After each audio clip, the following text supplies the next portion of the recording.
तकमीली तलबीना, ताकत, सेहत और शिफा के लिए सुन्नत और तिब्बे नबवी का बेहतरीन नुस्खा। नाजरीन, क्या आप भी खुशहाल मालदारों की तरह कामयाब बिजनेस करके हजारों और लाखों रुपए कमाना चाहते हैं? अगर आपकी हाँ है तो आज ही से अपने इलाके में तकमीली तलबीना का आसान बिजनेस करना शुरू करें और चंद ही महीनों में कामयाब बिजनेसमैन बनने के तरीके बेहतरीन तजुर्बों के साथ सीखें। बिजनेसमैन बनने का ये मौका कहीं आपके भी हाथ से चला न जाए, इसलिए अभी हमसे राब्ता करें 9890963757। Takmeeli food products private limited, Malegaon, India. नाज़रीन गिरामी, अस्सलामु अलैकुम वरहमतुल्लाहि वबरकातुह। सीधी बात के ताज़ा तरीन प्राइम टाइम में आप लोगों का इस्तकबाल है। नाज़रीन गिरामी, मैं अंसार अजीज़ नदवी इस वक्त आप लोगों के सामने कुछ अहम तरीन ख़बरें, कुछ वायरल वीडियोस और कुछ तनकीदी तज़्ज़िये लेकर के हाजिर हुआ। तफसीलात में जाने से पहले आप लोगों से जो दरख्वास्त होती है उस पर तवज्जो करने की अपील करूँगा। नाज़रीन गिरामी, इस वक्त अलग अलग ख़बरें आई हैं। सबसे पहले अभी हाल ही में बागपत में जो कई सालों पुराना एक मकबरा था जिसमें हिंदुओं के हवाले कर दिया गया कोर्ट की जानिब से, बरनामा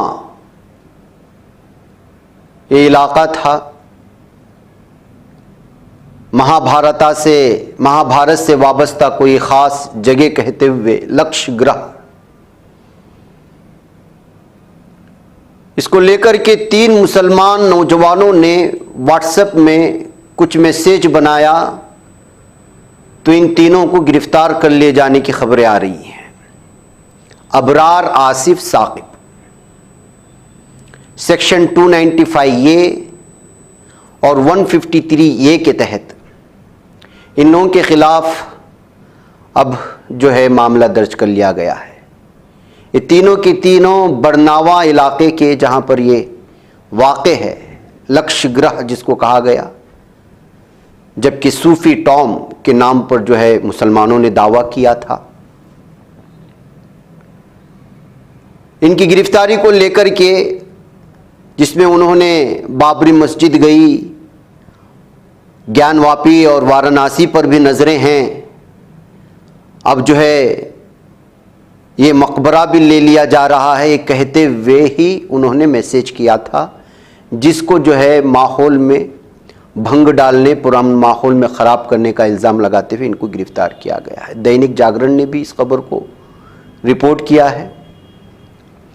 साकिब एक चाउमीन का शॉप शहर में चलाता है। आसिफ और अबरार जो है वो मजदूर हैं। मैं तफसीलात आप लोगों के सामने इसलिए रख रहा हूँ कि इस वक्त जो है आप अपने एहसासात का इजहार भी नहीं कर सकते अगर आप यूपी में रहते हैं या कहीं भी रहते हो। जो तकलीफ हुई उसका इजहार किया, पुलिस आई, गिरफ्तार करके ले गई। 2 मजदूर हैं, एक चाउमीन का दुकान चलाता है। अब आप अंदाज़ा लगाएं इनके घर वालों का क्या हाल होगा और क्या कुछ।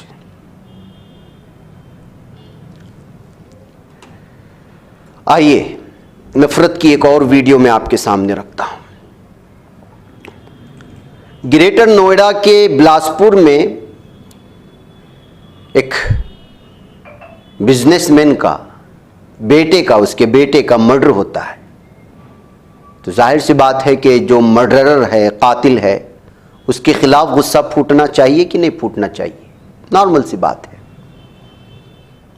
लेकिन इलाके के लोग पुलिस थाने पहुंचते हैं और मुसलमानों को गालियां देना शुरू कर देते हैं।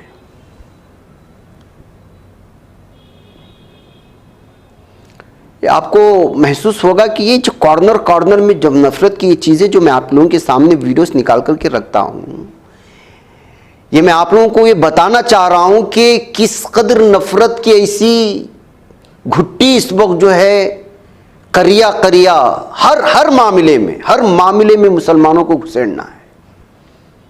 अब जाहिर सी बात है, अब मर्डरर कौन है, किसने कत्ल किया, क्यों कत्ल किया, क्या वजह है, आपसी दुश्मनी है कि अब उसका मुसलमानों से क्या लेना देना है।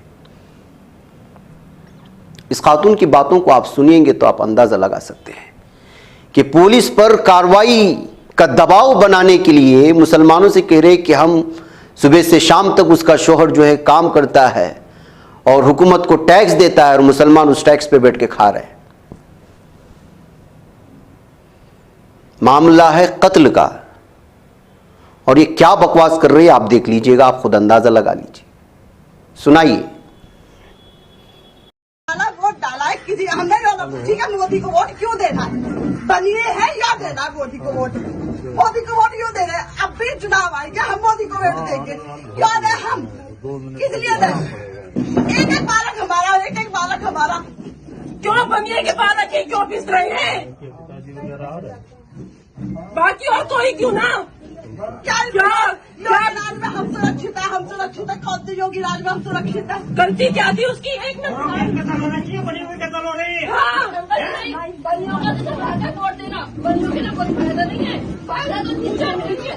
हम साले कमा रहे हैं, मेरा पति सुबह जाता रात को आता है, इतना टैक्स भरता है कि पूछो बता। साले मुसलमान पल रहे मेरे पति की कमाई पे, मेरे पति की कमाई पे पल रहे हैं मुसलमान, न इतना टैक्स भरता है मेरा पति। तो नाज़रीन गिरामी, ये सूरत हाल है। बहरकैफ मगरिबी बंगाल चलते हैं। जेलों में खवातीन हामिला हो रही हैं। कलकत्ता हाईकोर्ट हैरान है। मगरिबी बंगाल में खातून कैदियों के हामिला होने का हैरत अंगेज मामला सामने आने के बाद अब इस पर तरह तरह के सवालात उठ रहे हैं कि आखिर जेलों में हो क्या रहा है। इस ताल्लुक से कलकत्ता हाई कोर्ट ने जुमेरात को एक मफाद आम्मा अर्जी पर समाअत की, उसे एक संगीन मामला बताया। कलकत्ता हाई कोर्ट के सामने पेश अर्जी में बताया गया कि जेलों में अपनी सजा काटने के दौरान खातून कैदी हामिला हो रही हैं। इस अर्जी पर समाअत हाई कोर्ट के चीफ जस्टिस टी.एस. शिवगनामन और जस्टिस सुप्रथम भट्टाचार्य की बेंच ने की है। अब जाहिर सी बात है कि ये अर्जी एक न्याय मित्र के जरिए दाखिल की गई है, जिसमें बताया गया है कि जेलों में अब तक कम से कम 196 बच्चों की पैदाइश हुई है। ये मामला जेल के अंदर बंद खवातीन की सिक्योरिटी से जुड़ा हुआ है। इसलिए अर्जी गुजार ने अदालत से मुतालबा किया है कि इस्लाह घरों के मर्द मुलाजिमीन को इन हिस्सों में दाखिल होने से पूरी तरह रोका जाए जहां खातून कैदियों को रखा जाता है। अब इस पूरे मामले में चीफ जस्टिस शिवगनामन ने हैरानी जाहिर की और हुक्म पास करते हुए कहा कि हमारी जानकारी में लाया गया ये मामला इंतहाई संगीन है। हम इन सभी मामलों को मुजरिमाना उमूर की समाअत करने वाली बेंच को मुंतकिल करना मुनासिब समझते हैं। अब ये मामला जो मुजरिमाना मामले की सुनवाई करती है उस बेंच को जाएगी और वहां से तहकीकात का ऑर्डर कॉपी लेकर के तहकीकात की जाएगी और फिर उसके बाद ये क्या पुलिस अफसरान हैं या सिक्योरिटी अफसरान हैं, कौन लोग इसमें मुलव्वस हैं, ये सारी कहानी जब सामने आएगी तो पता चलेगा कि कैद खानों में और जेल खानों में क्या हो रहा है। नाज़रीन गिरामी, क्या हिंदुस्तान में अमीरों की तादाद में इजाफा हो रहा है? हाँ, कुछ ऐसी ही खबरें आ रही हैं। 2,16,000 लोगों की आमदनी 1 करोड़ से ज्यादा होने की रिपोर्ट हुई है। जी हाँ नाज़रीन गिरामी, हिंदुस्तानी अमीरों की तादाद में तेजी से इजाफा होने की बात का अंदाजा इस बात से लगाया गया है कि इस साल माली साल में income tax return ITR filing data के तज्जिए से लगाया जा सकता है। हुकूमत ने पार्लियामेंट में बयान दिया है कि मुल्क में 1 करोड़ रुपए से ज्यादा कमाने वालों की तादाद में नुमायां इजाफा देखने को मिला और 31 दिसंबर 2023 तक करोड़पतियों की तादाद 2,16,000 तक पहुंच गई। ख्याल रहे कि मरकजी वजीर ममलिकत बराए खजाना पंकज चौधरी ने लोकसभा में मुल्क के करोड़पतियों का डेटा पेश किया था।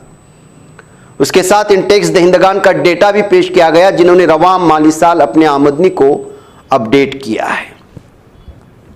नाज़रीन गिरामी, अब दो खबरें मैं पीएम मोदी साहब के हवाले से आपको पेश करना चाहता हूं। सबसे पहले एक टनल बनाया गया था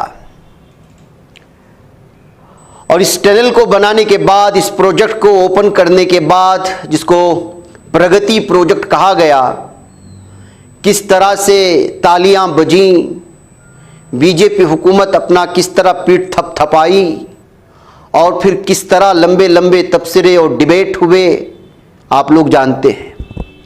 और ये 1-2 करोड़ का बजट भी नहीं था, 900 से जायद करोड़ का बजट था। उसकी हालत अब आप देख सकते हैं। 1 साल के अंदर अंदर इस प्रगति मैदान टनल का हाल ये है कि यहां अब पानी जमा हो जाता है, गाड़ियों का आना जाना मुश्किल है, लोगों का गुजरना मुश्किल हो चुका है। अब इतने सैकड़ों करोड़ देकर के बनाए गए टनल का हाल ये है और मीडिया मूदी मूदी कर रहा है। अच्छा, एक और खबर आई आज। आप क्या जानते हैं पीएम मोदी साहब के सिलसिले में कि वो ओबीसी से हैं या किसी और कास्ट से हैं? कल ही राहुल गांधी ने एक बयान दिया था इनकी जात को लेकर के कि ये किस समाज से, किस जात से ताल्लुक रखते हैं। कहा गया था कि दरअसल ये ओबीसी से नहीं हैं, बल्कि गुजरात में एक समाज आता है जिसका नाम है तेली, उस समाज से, और ये तेली समाज ओबीसी कोटे में नहीं आता।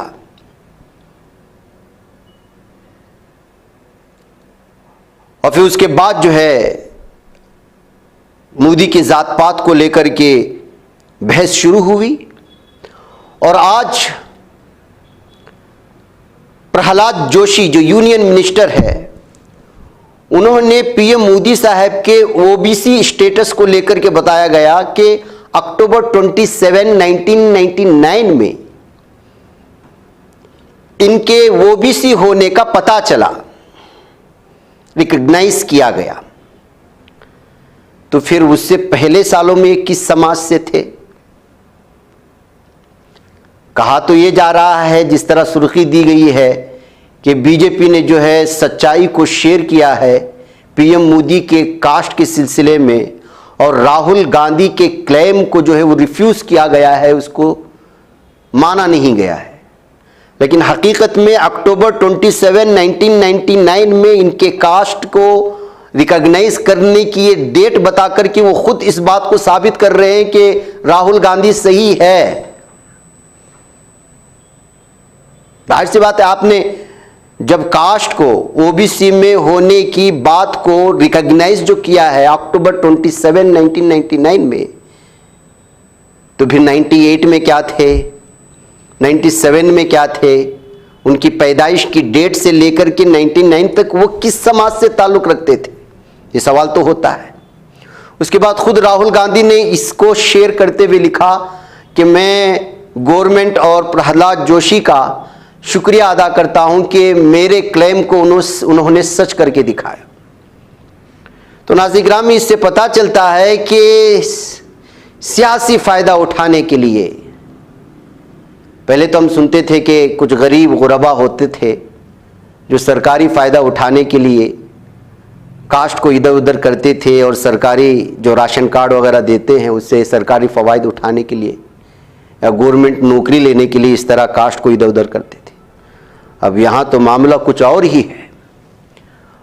और जब से राहुल गांधी ने इसको दोबारा शेयर किया है कि उनके क्लेम को सच करके दिखाया गया, तो एक बार फिर पीएम मोदी को ओबीसी में क्यों शामिल किया गया, क्या जबरन या जबरदस्ती या सियासी से फायदा उठाने के लिए या उनको ओबीसी का चेहरा बनाने के लिए, इस बात को लेकर के अब एक बार फिर बहस शुरू हो चुकी है। और 2024 तक आपके सामने इसी तरह के मामले सामने आते रहेंगे। नाज़रीन गिरामी, क्या कुछ खबरें आती हैं देखिए, और वो खबर ये भी है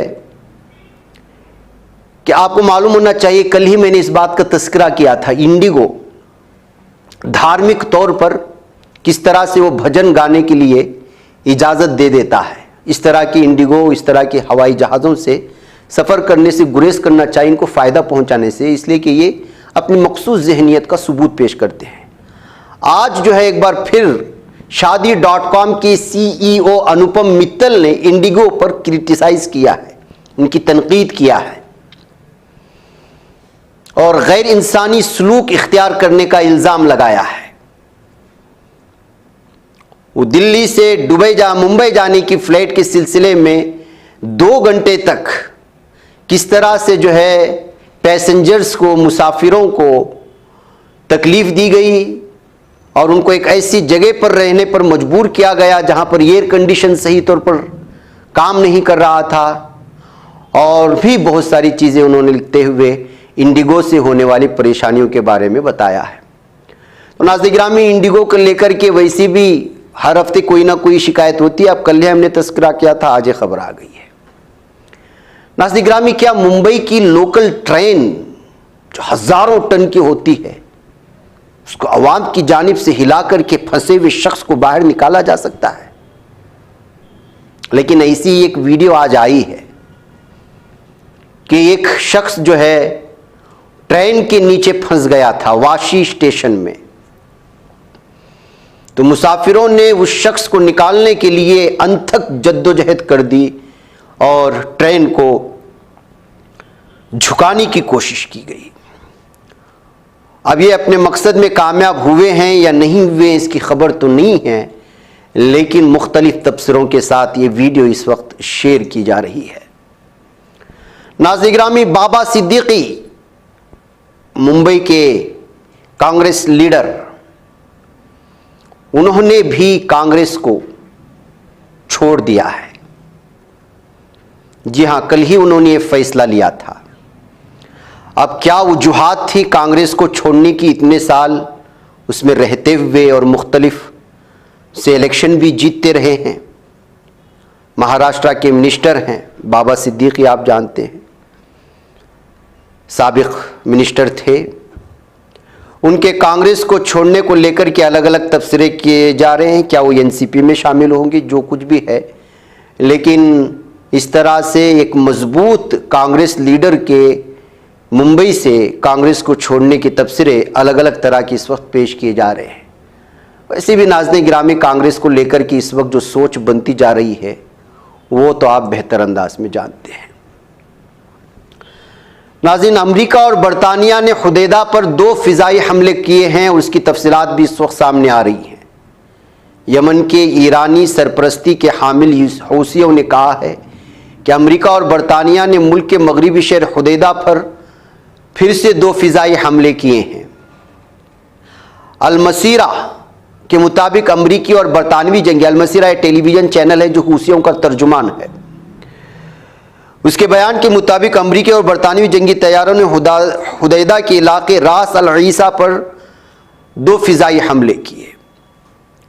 नाज़रीन गिरामी, कल ही खबर आई थी यमनियों की जानिब से, हूसियों की जानिब से, कि उन्होंने 3 जो है जहाज़ों को निशाना बनाया था बहरे अहमर में, जिसमें जो है बरतानिया और अमेरिका को ज़्यादा नुकसान पहुंचा था। उसी के बदले के तौर पर हुदैदा में 2 इलाकों पर इन लोगों की जानिब से हमले करने की खबरें आई हैं। उधर नाज़रीन गिरामी, सेहूनी फौजियों ने इस बात का इकरार किया है कि उसके 14 फौजी जो है वो बुरी तरह से और शदीद ज़ख्मी हुए हैं। अल अरबी की रिपोर्ट कहती है कि 12 है, कुछ और रिपोर्ट कहती है कि 14 लोग हैं। उसमें अक्सर लोग जो है बहुत बुरी तरह से ज़ख्मी हुए हैं मुजाहिदीन के हाथों में। आप अंदाज़ा लगा सकते हैं कि ये इस्राएली डिफेंस की जानिब से, वहाँ की उनकी फ़ौज की जानिब से जब इस बात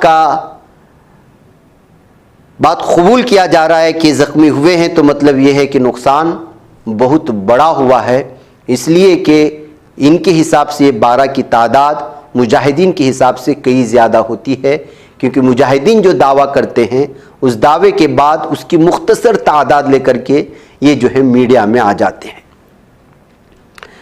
नाज़रीन गिरामी, इसके अलावा आज जम्मू कश्मीर से सोना मार्ग से एक तस्वीर आई है और इसको आप देख सकते हैं कि ये जो है बर्फीला तूफान है, बर्फ़ किस तरह से पहाड़ों से खिसकती हुई आ रही है, इससे बहुत सारे लोगों को नुकसान पहुंचने की खबरें हैं और बहुत सारे प्रॉपर्टीज़ डैमेज हुए हैं। और स्केरी वीडियो जो है, डरावनी वीडियो इस वक्त अलग अलग अंदाज में और अलग अलग तबसरों के साथ शेयर की जा रही हैं। आपको मालूम होना चाहिए कि बहुत ज़्यादा बर्फ़बारी हो रही है इस वक्त भारत के वो पहाड़ी इलाके जहाँ पर अक्सर बर्फ़बारी होती है, लेकिन इस बार जो है कुछ ज़्यादा ही हो रही है। नाज़रीन ग्रामी, इसके अलावा एक और ख़बर थी। इस्राएली चैनल 12 ने वो इस बात को कबूल किया है कि लबनान से दागे गए मिसाइल ने गलीली के एक इलाके में, मेटोला नामी इलाका आता है, वहाँ पर कुछ घरों को निशाना बनाया है और वहाँ पर भी उनको नुकसान पहुँचा है। बहरकैफ नाज़रीन ग्रामी, ये कुछ तफसीलात थी जो इस वक्त गज़ा पट्टी से और दीगर मुख्तलिफ़ इलाक़ों से भारत की आई थी, जो आपके सामने रखी गई। मुझे इजाज़त दें। वस्सलामु अलैकुम रहमतुल्लाहि व बरकातुहू। ये बच पाता है कोई सहाफ़ी की निगाहों से, मिलाता है ये लोगों को मोहब्बत की पनाहों से।